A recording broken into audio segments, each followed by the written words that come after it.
रहस्यमय प्रेम। साधु और राजकुमारी की कथा। चमचमाते राजमहल, सोने चांदी से जड़ी दीवारें, हजारों सेवक सेविकाएं, वैभव और विलास।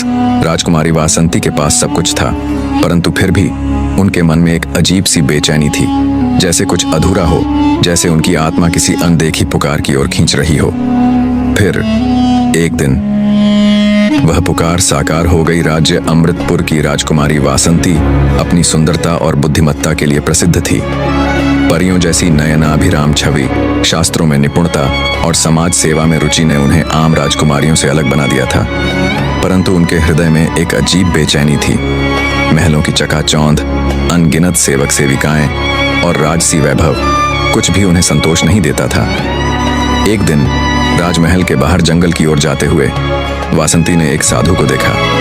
वह साधु किसी आम संत की तरह नहीं था। उसकी आंखों में गहरी शांति और रहस्यमय आकर्षण था। उनकी दाढ़ी सफेद थी, किंतु मुख पर यौवन की आभा थी। उनकी उपस्थिति में कुछ ऐसा था जो वासंती को भीतर तक झकझोर गया। कौन हो तुम? वासंती ने जिज्ञासा से पूछा। साधु ने आंखें खोलीं और मुस्कुराकर बोले, मैं एक यात्री हूं जो सत्य की खोज में हूं। सत्य की खोज में? वासंती को ऐसा लगा जैसे उसने पहली बार किसी सच्चे उद्देश्य की बात सुनी हो। साधु ने धीरे से कहा, तुम्हारी आंखों में प्रश्न है, किंतु हृदय में उत्तर छिपा है। उसे खोजने का साहस रखो। वासंती उस दिन लौट आई, किंतु साधु की बातें और उनकी आंखों की शांति उसे रात भर सोने नहीं दी। अगले दिन वासंती फिर जंगल की ओर गई। साधु उसी स्थान पर ध्यानमग्न थे। क्या मैं आपके पास बैठ सकती हूँ? वासंती ने संकोच से पूछा। साधु ने मुस्कुराकर सिर हिलाया। दिन बीतने लगे। वासंती प्रतिदिन साधु के पास जाने लगी। साधु की बातें, उनके विचार और उनकी निर्मलता ने वासंती के हृदय को मोह लिया।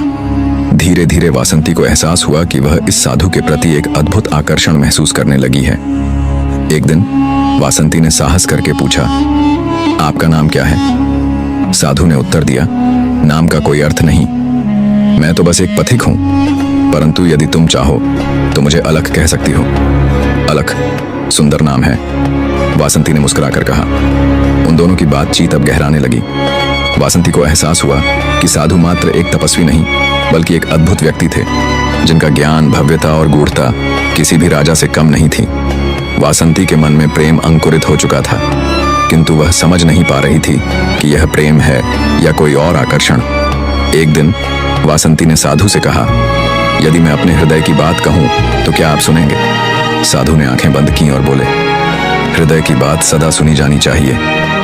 मैं आपसे प्रेम करने लगी हूं, वासंती ने कहा और उसकी आंखों में आंसू आ गए। साधु ने कुछ पल मौन रहकर कहा, राजकुमारी, प्रेम एक सुंदर अनुभूति है, किंतु मेरा मार्ग अलग है। मैं एक सन्यासी हूं। तो क्या सन्यासी प्रेम नहीं कर सकते? वासंती ने रोष में कहा, कर सकते हैं, किंतु मेरा प्रेम इस संसार से परे है। वासंती निराश हो गई। उसने सोचा कि शायद साधु ने उसे कभी प्रेम किया ही नहीं। एक रात वासंती अपने कमरे में सो रही थी कि तभी एक रहस्यमय पत्र खिड़की से अंदर आया। प्रिय वासंती, तुम्हारा प्रेम पवित्र है, किंतु मैं एक साधारण साधु नहीं हूं। मैं वह हूं जिसे भाग्य ने तुमसे दूर कर दिया था, अलख। वासंती का हृदय तेजी से धड़कने लगा। क्या यह साधु कोई राजकुमार था? अगले दिन वह साधु के पास पहुंची और पत्र दिखाया। साधु ने एक गहरी सांस ली और कहा, सत्य जानने के लिए तैयार हो? हाँ, वासंती ने दृढ़ता से कहा। अलख ने आंखें बंद की और बोले, मैं वास्तव में एक राजकुमार था, राजकुमार आर्यन। बचपन में मुझे एक भविष्यवाणी मिली थी कि यदि मैं किसी राजकुमारी से प्रेम करूंगा तो मेरा राज्य नष्ट हो जाएगा। इसलिए मैंने संन्यास ले लिया, किंतु नियति हमें पुनः मिलाने के लिए तत्पर थी। वासंती की आंखें छलक पड़ी। तो क्या अब भी तुम मुझे ठुकराओगे? साधु चुप रहे।